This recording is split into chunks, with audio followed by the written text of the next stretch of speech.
My name's Dave Dubeau, founder of MoneyPartnerFormula.com, and this show is built for everyday real estate investors who are actively doing deals and looking to scale using other people's money. So if you're an active real estate investor and you want to get featured on this show to talk about your own real estate and capital raising experiences, then just go to daveinterviewsyou.com. Now let's get rolling with this episode, and remember to subscribe for daily interview content. Hey, folks, welcome back. Today, zooming in from Denver, Colorado, we've got a young but very accomplished real estate entrepreneur, Zach Bagby. Zach is a full-time worker. I believe you're an engineer, if I'm not mistaken, Zach. So he's holding down a full-time job. I think he's just completed his fourth syndication in the multifamily space, and he's a very proud husband and father of two small children, the youngest one being about 6 months old. So, Zach, I appreciate you being here and looking pretty perky considering that you got a little kid keeping you up half the night. Yeah, I've learned to adapt with 3-4 hours of sleep, but yeah, Yeah, it's a learning process for you, sure. you'd have to holding down a full-time job and doing syndications and Yep. being a dad. My goodness. So, hey, welcome to the show, Zach. So, give us a little snapshot. We're just at the beginning of 2025 right now as we record this. So, what does your portfolio look like right now? What kind of properties? How many units altogether? Whereabouts are the properties, and what's your involvement in there as a partner in these syndications? Yeah, absolutely. So today I have three properties for a total of 43 units. Nice. I have two in the Front Range, Colorado. So one's in Denver, Colorado, and the other's in Loveland, Colorado. And I also have a 16 unit property in Council Bluffs, Iowa. Um, So that's what it looks like today. Those all three of them are syndications. I sold went full cycle on my first syndication, and then I'm Congratulations. putting out offers. I think I put out 4 offers so far on new properties. So I'm looking as well, mostly in Denver. Very nice. Very nice. And it sounds like you've kind of found a sweet spot there.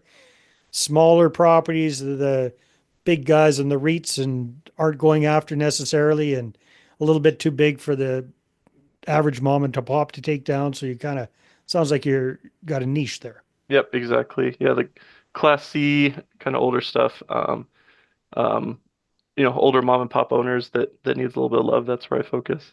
Well, you're a busy guy. Do you self-manage the properties as well? I do not have professional property managers on each of mine. I self-managed the first few house hacks I did, and that's how I kind of got into it. Learned all the lessons I needed to. But as you mentioned, I have a lot going on, so this is the way Yeah. to scale. I need partners and help to help do that. So these are kind of smaller multifamily properties. Give us an idea of the price range of these kind of properties. Yeah, anywhere from like 1 million to 3 million is kind of where I'm focusing. All right. And you're typically raising about 25, 30% of that for getting into these properties or more? Yeah, it depends on the loan I have set up. We've done draws from the bank, so I don't have to raise as much, but also I've raised a little bit more to also handle all the repairs, all the Contingencies. properties I've purchased, yeah, Hmm. do need work. And there's deferred maintenance and trying to get them for the best price because of that. Yeah. So So you're looking for value add type properties. exactly, yep. Very cool. Are you planning to do kind of a BRRRR thing with these, a multifamily BRRRR, or what's For the? now, I'm just trying to trade out and do bigger and better. But yeah, the goal is to buy one, two, maybe three properties a year, and then get a steady flow of investment options for all my investors.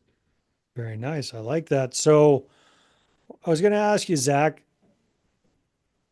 when it comes to these properties, you typically have multiple active partners, or are you the lead partner and you're just kind of syndicating this and bringing on Yeah, limited partners as investors? yeah, I am the guy. That was important to me.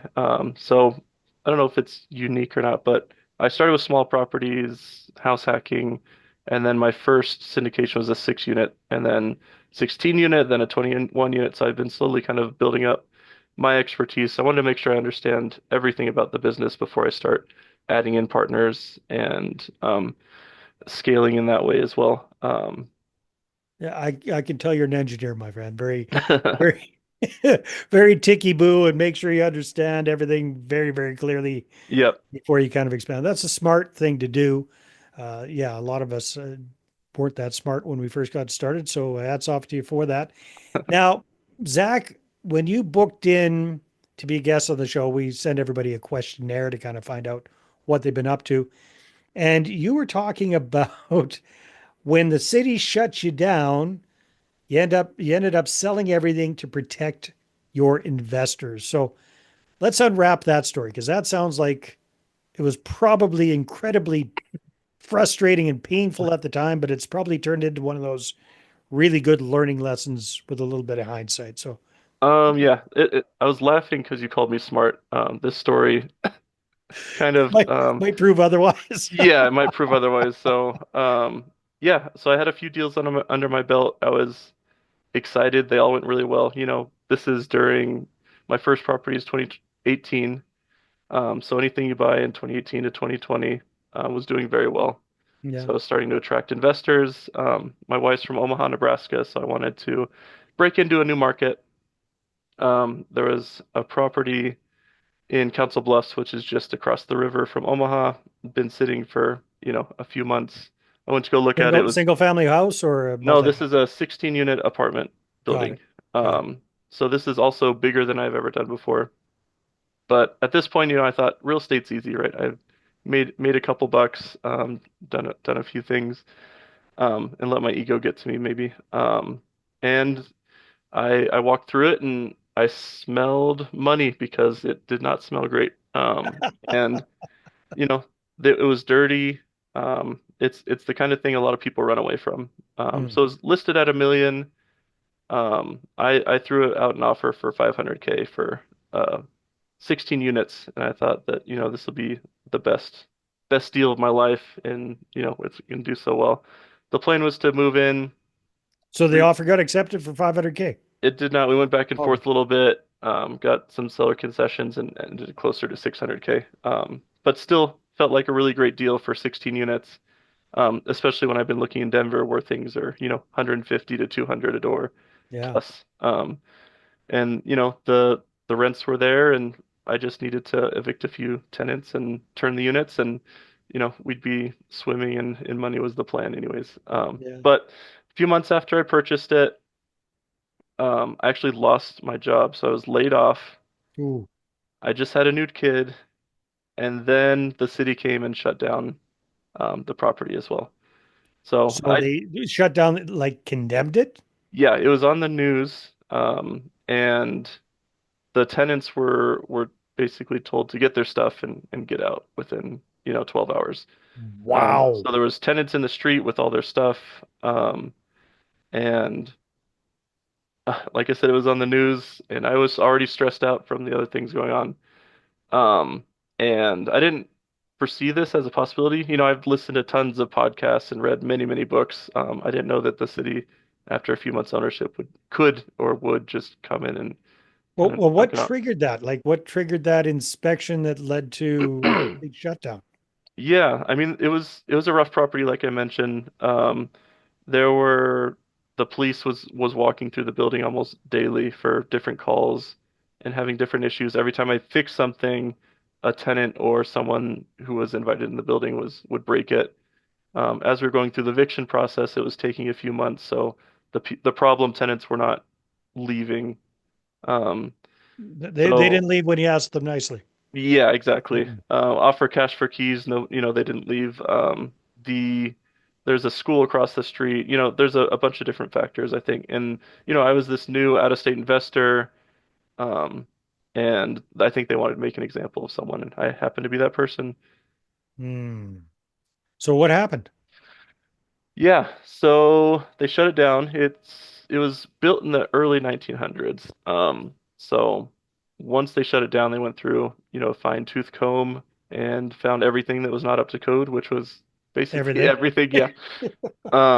So then, you know, new plumbing, new electric, new windows, flooring, pest control, everything you can think of, I needed to take care of. This was obviously not in the budget, and then I lost all my income because the tenants weren't allowed, and it was condemned. So, in order to turn things around, I had to address all of these things. Wow. If I would have sold it, I would have had to sell it for a loss, and lost investor money. This was my second syndication. These are my very close friends and family. So Um, how many investors and how much capital was tied up with this? this one, it may sound small to some people. It was $250,000. Well, But you friends know, and family money, that's a lot of money. yeah, this, people are putting in, 10,000, 20,000, whatever. The goal is to get started. But, in my mind, it was never option to lose their money. So I had to figure out another way. I started looking at hard money loans, went back to the lender. They said, yeah, I'm not putting any more money into that property. Hard money loans ended up being way too expensive. And so I ended up making the decision to sell my primary residence. So where I was living, I sold all my stocks, I sold my crypto, and basically found everything. And then I found myself managing a construction zone from a different state. I fired two property management companies throughout the process too. And Well, what was there to manage? All the tenants were gone, were they? yeah, I needed Yeah. someone to check in on things. And I see. the first property management company, maybe this whole thing could have been avoided if I hired the right property management company as well. But I can visit, I could fly out every once in a while, but I couldn't be there to check on work. Got it. I didn't have contacts in the area to really help me with this whole situation. So, yeah, it was a grueling year and a half of no income and basically down to the studs. No income and a lot of outgo. Exactly. Yeah. So I found myself my last $2,000, personally, and that's when the property turned around in December of Ooh. 2023, I think. Wow. So Sorry, when did you buy that? 2021. 2021. That's when you purchased it. Okay. And Yep. it, Yep. And then a few months into it, got shut down, and I went through a few different contractors, and yeah, the whole thing was a mess. do you still have that property? Is that I still do in? still have it. It's listed, but as you probably know, it's not a great time to sell. Yeah. So we'll see what happens. It's cash flowing now. I did end up doing a cash out refi to get some of the money back out. I think I told you I purchased it for around six. Yeah. S- I ended up spending about 600K extra, kind of turning So everything now around. you're up to 1.2. Yep, which is around where it's listed at, but yeah. So I'm going to take a loss, but I did learn a lot throughout the process, about, if you're going to break into a new market, you need to maybe not take the ugliest property in the in the city, and work very closely with the city if you do, Yeah. and then make sure you have a host of different contacts before you take on something like this. So, Definitely some boots on the ground there. Well, hey, yep, hats off to you, Zach. That is a tough go. A lot of people would have thrown in the towel yeah, and, just said screw it and lost their investors their money and uh, kind of walked away from the deal, given the keys to the bank, whatever, and rinsed their hands of the whole thing. You didn't. You stepped up. Where did you guys live? What did you have to rent, or what did you guys do once you sold your yeah, house to yep, live? we had to rent. So, Wow. Yeah, and very understanding wife. um, yes, Oh, not yeah. happy. Not Not, happy, but understanding. Yeah, she's fully on board. I'm definitely lucky to marry someone so great so young. She had to deal with all the crazy stories from our house hacking days too. So one of our properties was, we lived in the basement, about 6 feet tall. And then COVID hit, and we ended oh, up living in that 6 foot tall basement for about a year through COVID. oh my Um, goodness. so I hope you're she's a both not superstar. I hope you're not both basketball players or something like that. I'm a little taller than 6 foot. Didn't bother me, but yeah, it's different when you have to live there and work there, Yeah. 24 hours a day. So Very good. So did you say that that was your first syndication that was deal? my second That was syndication. The your first one second. was the opposite. Everyone did really well, bought in 2020 and then sold in 2022 at the peak. Right. And everyone did very, very well. And I think, yeah, that's what gave me the itch to want to do this. Okay. Well, so this was your second one, but at this point you've done four, I believe. Is that I correct? have, yeah.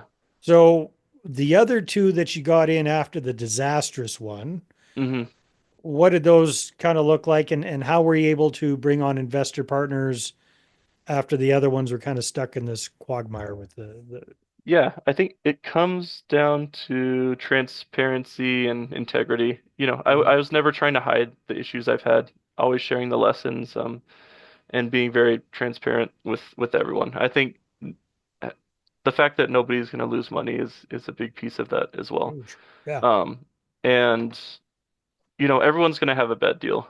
And that's where we learn our biggest lessons. It's do we carry those lessons forward or continue to make the same mistakes? So those have been the conversations I've had with new investors, and despite all of that, people are still excited about real estate, and interested in what I have to offer and the types of properties and investment opportunities I'm bringing. So, I think that's helped me kind of move forward with any new investors. Well, I love what you said there, transparency, and the fact that you just kind of you weren't trying to hide under a rock. You were right up front there. You sold your house, you sold your other properties, you liquidated everything to cover your investors in the deal to make it happen. And you made it happen. And yeah, they might not be getting great ROI, but now at least they're getting something, and you're going to make them whole once you sell the property and kind of get that gone. So Yep. I can see why people would be happy to partner up with you after that for sure. Very, very cool. So lots of big lessons there. Have you modified your investment strategy since then? Are you focusing closer to Yeah. home, or what are you up to? Yeah, I am. I'm still looking in that area, but it needs to be an incredible deal and not as hairy. Hmm. Um, and then yeah, I'm mostly focusing in Denver and the front range. So I'll look in Colorado Springs and then up north into, Loveland, Fort Collins and things, all along Colorado. Um, and then yeah, large issues with plumbing and electric. In the past I may have kind of ignored those things and passed it on to the next owner. But someone's going to be caught carrying the bag with those types of properties as well. So something a little bit more stable and purpose built and in a great area. So Lessons learned, right? I mean, that's absolutely, yeah, that happens over time. So, Zach, what do you find works best for you these days for finding these kind of deals and opportunities? yeah, absolutely. Broker relationships, 100%. So at least in Denver, there's maybe 5 firms that are doing the most deals. So I have a few contacts in each of those firms that I talk to regularly, poking, prodding, especially when I'm active like I am right now.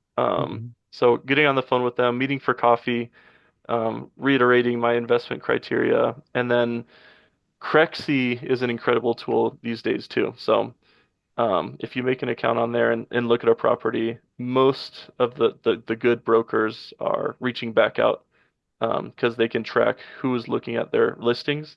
Mhm. So I've actually met quite a few of the brokers I'm working with through Crexy, because I'll look at the property, download the offering memorandum, and then they'll reach out to me a couple days later, like, "Hey, I saw you looked at my property. What's going on?" And then we'll have a great conversation about what I'm looking for and Smart. everything like Yeah. that as well. So I, in my free time, some people, if you're looking at single family homes, you might be looking at Zillow, but I'm looking on Crexy, clicking on all the different multifamily deals in the areas I like, and a lot of those brokers get back to me unsolicited. So No, that's very, very smart, very leveraged, good use of your time.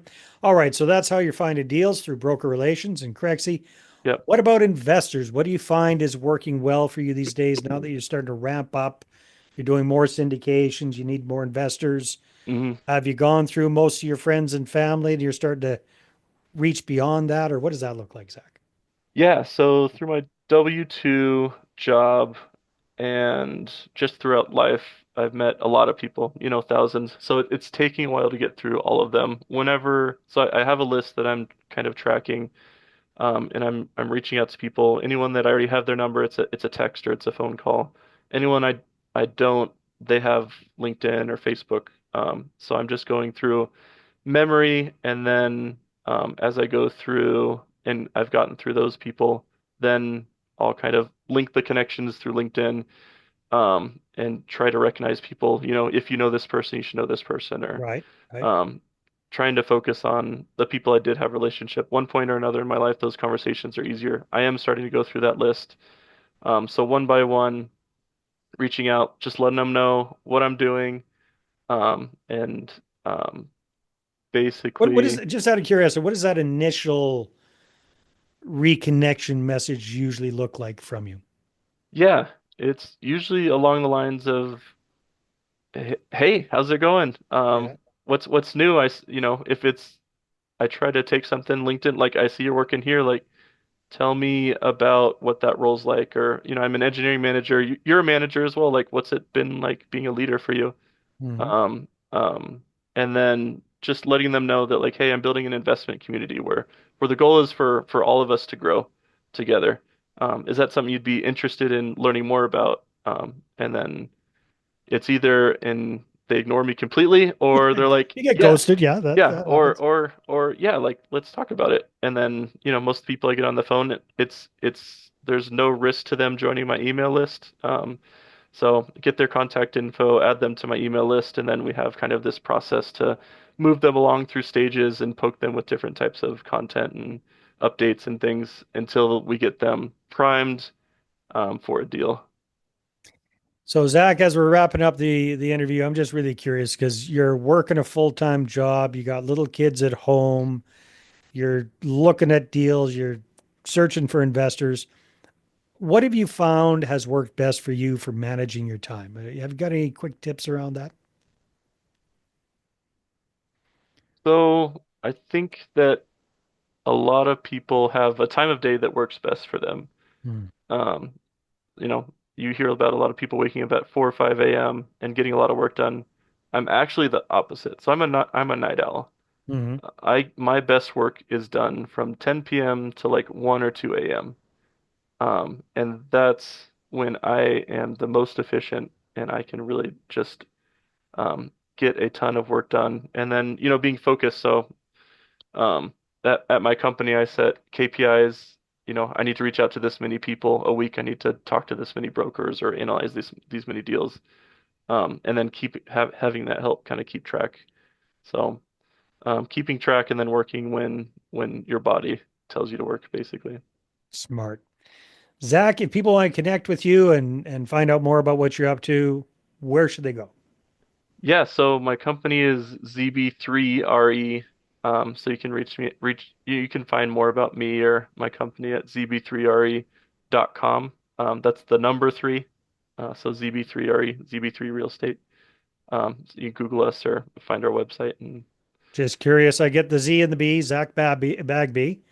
What does the three stand for? yeah, so when I started the company, it was my wife, myself, and my dog. So I was like, this rhymes, it sounds kind of cool, and then it just kind of stuck. So Nice. I like it. That makes yeah. sense. Zach, well, congratulations for going through some really challenging times, taking the lessons, learning from them, keeping the ball rolling, making the sacrifice that you had to at the time. I think that's going to do you in fantastic stead in your real estate investing career and in your capital raising as well. So, hats off to you. Yeah, thank you so much. It was great getting to know you a little bit more today too. All right, everybody, take care, and we will see you on the next episode. Hey there, I really hope you enjoyed that episode. And as always, if you want to listen to more daily interview content, make sure you subscribe. And if you're an active real estate investor and you're doing deals and you'd like to get featured on this show, then just head over to daveinterviewyou.com. Now, at moneypartnerformula.com, we help real estate investors to create a process for predictably getting capital so they can do more deals without relying on hard money lenders or the banks. We do this by building them a private capital marketing system. Now, if you want help turning yourself into a big money capital attraction machine, then book a call with our team to see how we can help. Just visit moneypartnerformula.com to find out more. All right, take care, and we'll see you on the next interview.